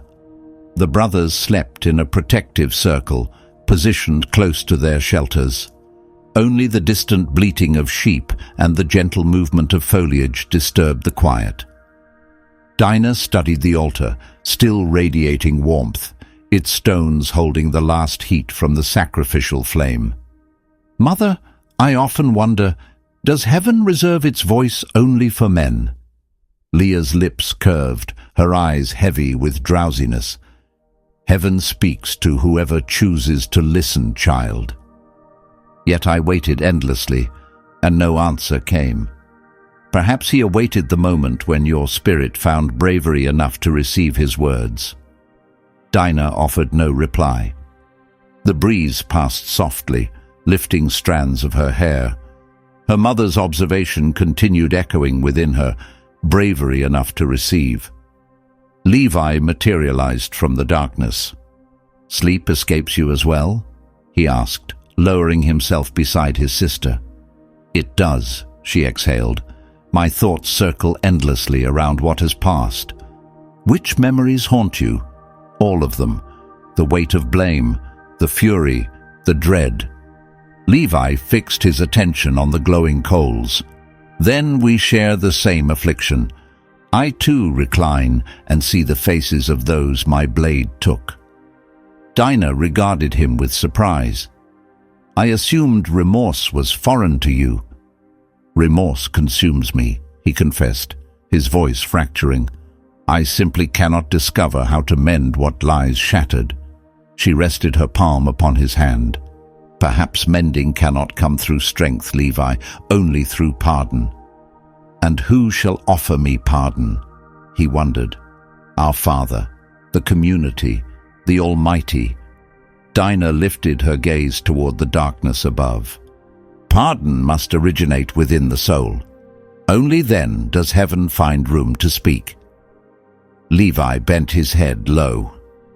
"Then perhaps redemption remains possible for me." "It always remains possible," Dinah answered with a faint smile, "because even heaven's silence carries expectation." He rose and surveyed the distant horizon. "Rest well, sister," he said, turning to depart. "I am grateful you reminded me of this truth." "Rest well, Levi," she responded, watching his form dissolve into shadow. She remained alone. The flames diminished until near total darkness descended. Dinah raised her face and searched the countless stars. Each seemed to burn with greater intensity, as though the cosmos itself attended to her thoughts. Gradually, she began her prayer. "Almighty, I acknowledge my transgression in questioning you. I mistook your quietness for abandonment, yet now I perceive it was patient waiting. I anticipated your voice, but you anticipated my surrendered heart." Tears descended, yet they carried gentleness, purity, no trace of hopelessness. "If your eyes still find me, if any fragment of innocence survives within me, then accept this offering of words. Neither vengeance nor recognition do I seek. I desire only that your name eclipse my suffering." Wind gathered strength, swirling dust in every direction. The fire surged momentarily, as though unseen hands had breathed life into dying embers. Dinah felt trembling pass through her body. "Is this your presence, Almighty?" she breathed. "Do you stand beside me now?" The atmosphere grew perfectly still. Profound silence wrapped around everything, yet something stirred deep within her, an unforeseen tranquility that transcended language. "I have never departed from your side." Dinah inhaled deeply. For the first occasion, the quiet held no terror for her. Leah, half conscious, observed her daughter's countenance illuminated by celestial radiance. "Are you well, my child?" "Indeed, mother," Dinah replied with serenity. "I believe I finally comprehend what heaven intended to reveal." And what was that revelation? That sometimes divine silence becomes the most sacred form of communion. Leah smiled and settled back down. The fire extinguished entirely, leaving only the glow of distant stars. Dinah continued her upward gaze, sensing her heartbeat synchronize with the rhythm of the wind. Her thoughts wandered to her brothers, to Jacob, to Shechem, and to everything that had faded into memory. Erasing the wounds remained impossible, yet a new melody had awakened within her spirit, the melody of renewed trust. At last, it seemed the emptiness had found its filling. Dinah reclined upon her covering and cast one final glance toward the altar. A streak of light blazed across the darkness above, and her lips curved upward. "Gratitude, Almighty, for teaching me how to receive your voice." The wind answered with a tender current, almost an embrace, and in that heartbeat she understood heaven stood present, not within thunder or consuming flame, but within the restorative quiet. "Mother," Dinah murmured as sleep claimed her, "I believe I finally grasp that the greatest wonder is not perceiving heaven's words, but allowing the heart to truly receive them." "Did rest come easily, child?" Leah inquired, watching Dinah emerge from the shelter as dawn's first light warmed the altar stones. "It did, Mother," she answered, her expression radiating peace. Perhaps for the first occasion, sleep brought true restoration. The morning atmosphere carried freshness. The Bethel altar still held traces of incense from the evening before. Jacob stood in supplication, arms extended upward, while the remainder of the camp prepared for continued travel. Dinah approached with measured steps. "Father, might I join you in prayer?" Jacob turned, visibly stirred. "You are always welcome, daughter. Draw near." She lowered herself beside him. Words did not escape her lips. Her spirit alone communicated. She experienced weightlessness, as though the burden of seasons past had remained buried at Shechem. Following their communion, Jacob placed his palm upon her head. "When you entered this world, Leah declared that heaven had rendered righteousness. This day confirms her prophecy. You stand as proof that heaven never forsakes those who suffer." Dinah smiled as tears traced quiet paths down her cheeks. "I believed it was merely a name I carried." Daylight stretched onward. While servants dismantled the temporary dwellings, Levi and Simeon approached their father. "Father, the neighboring peoples have not risen against us," Simeon reported. "They appear gripped by something like dread." Jacob inclined his head. "What grips them is not terror. It is heaven's protective hand upon this household. He himself shields us." Levi glanced toward Dinah and lowered his gaze. "Father, grant us pardon for our deeds at Shechem." Jacob released a long breath. "Heaven's pardon has already commenced. Now permit him to direct your path." Later, when the company rested, Dinah stood solitary beside the altar. Wind stirred, lifting strands of her hair.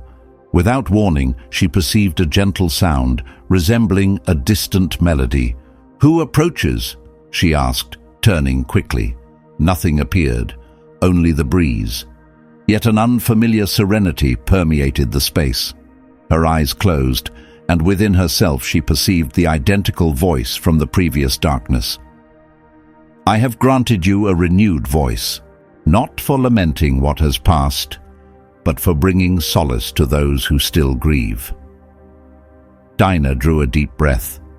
Understanding flooded her. The suffering that had stolen her words would now become the instrument for healing others. She rose and began singing softly, a simple, spontaneous melody overflowing with devotion. Leah stepped from the shelter and halted, overwhelmed by emotion. "That sound, such singing has been absent from you for so long." "Because before joy prompted my songs, Mother," Dinah explained. "Now gratitude gives them birth." The brothers drew near. Simeon stood motionless, astonished. "This feels like another era entirely, does it not?" he whispered. "No," Levi responded. "The era remains unchanged. Only now it carries redemption." The melody spread throughout the encampment. Children and women gathered close, and soon every voice joined as one. The sound ascended toward Bethel's heights like a breathing sacrifice. Jacob raised his eyes toward the heavens and proclaimed with strength, "Almighty, What once bore the mark of disgrace you have remade into worship. The wound has become witness." Dinah continued her singing until the sun began its descent. Each tone appeared to mend a fragment of the narrative that anguish had torn asunder.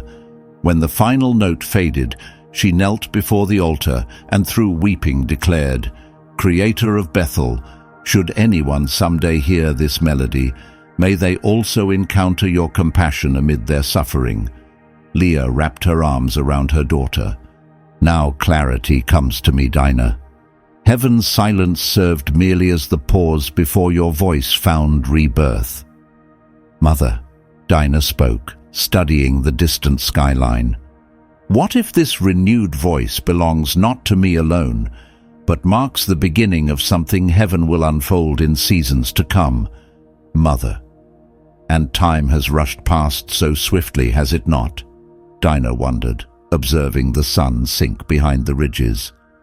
"Indeed, child," Leah replied, her tone carrying tranquility, "and heaven has sustained us through every changing season." Many years had elapsed. Bethel now existed only in distant memory. The encampment now occupied unfamiliar territory. The dwellings had grown more spacious, and Jacob's sons possessed their own herds and households. Jacob, advanced in years, spent more time in rest, yet his steady gaze still carried the weight of ancient covenants. Dinah approached her father's shelter. He sat beneath the shade, staff resting in his weathered hands, attention fixed upon the distant edge of land and sky. "Father, the family has assembled. They await your words of blessing," she spoke tenderly. Jacob gave a slow nod. "The appointed hour has arrived for each to receive according to what they have planted." The sons gathered around the patriarch's resting place. The atmosphere felt dense, laden with accumulated memories. Jacob began speaking, his voice unsteady, yet commanding. "Reuben, my firstborn." And one after another, he pronounced words revealing both recollections and admonitions. When he reached Simeon and Levi, stillness descended. Jacob closed his eyes briefly, and his tone deepened. "Simeon and Levi stand as brothers. Their weapons served as tools of brutality. May my spirit never join their schemes. A curse upon their fury, for it proved merciless, and their wrath, for it knew no restraint. I shall scatter them throughout Israel." Simeon dropped his head. Levi remained frozen. The gravity of those words cut through the silence like a distant cry from Shechem's ruins. Yet Jacob continued, his attention shifting to Dinah, who stood quietly in the shadows. "Nevertheless, even violence surrenders before mercy, for the suffering of a daughter has transformed into remembrance and caution for generations to come." Dinah sensed her chest tighten.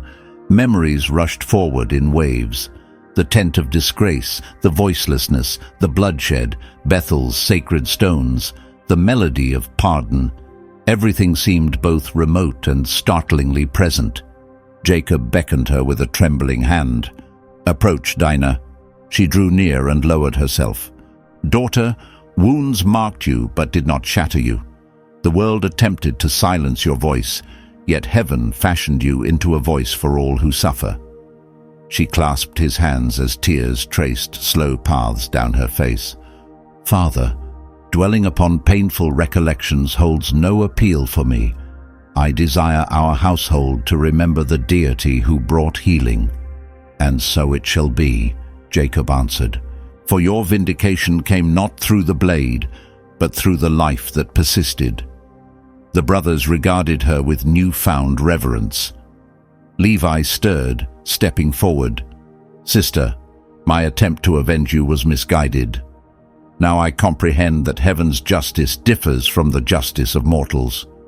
"Indeed," Dinah responded, "divine justice does not demolish, it rebuilds." Jacob eased his body against the cushions. His voice had diminished to barely a whisper. At Bethel, The Almighty revealed that the past may wound deeply, yet it need not destroy. Dinah, your account will be preserved not as disgrace, but as declaration. She pressed her cheek against her father's weathered palm. Gratitude fills me that you trusted heaven could still speak through me. He speaks eternally, daughter. He simply waits for the willing heart. Daylight was fading. Amber radiance streamed through the tent opening, illuminating Dinah's features. Leah observed in silence, tears of thankfulness gathering. Heaven has guarded you, my child, she declared, and through you, he has guarded us all.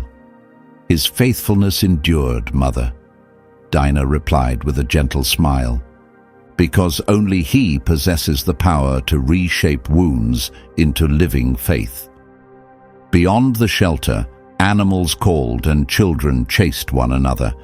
Existence continued its rhythm. What once constituted tragedy had become distant remembrance. Dinah lifted her gaze toward the heavens, painted in crimson hues, and experienced profound stillness within. Every loss had transformed into instruction. What was once voicelessness had become melody, and what was once anguish had become testimony.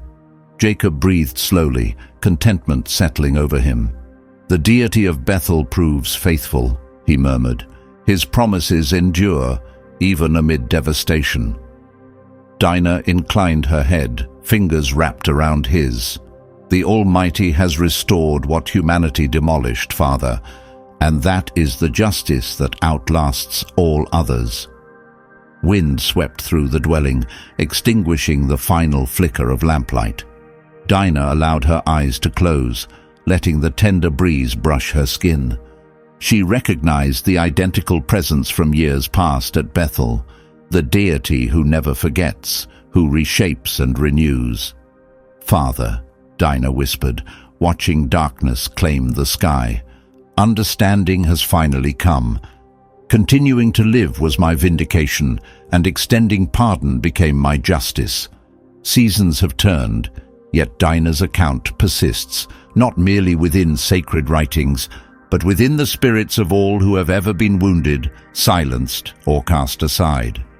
Dinah embodies every soul whose voice was ever stolen by suffering. Every person who attempted to cry out while no one perceived. Every woman who wept in hidden places. Every man who bore disgrace without having earned it. Yet heaven perceived her. The identical deity who discovered Hagar wandering through wasteland. The same one who received Hannah's soundless plea. The same one who drew near to those whose spirits lay shattered. He did not erase Dinah's suffering. He remade it entirely. He did not restore what had been stolen, but offered something far greater, an entirely fresh beginning. At Bethel, where Jacob had encountered the divine presence years earlier, Dinah discovered restoration. This was not a mending of flesh, but of spirit. For the body may be violated by cruelty, but the innermost being can only be touched by heaven itself. And there, upon that mound of gathered stones, the Almighty responded to the voiceless plea of the forgotten daughter. My eyes found you even when humanity refused to hear you. Dinah's anguish speaks for all who endure hardship, yet her trust serves as testimony that no affliction escapes heaven's notice.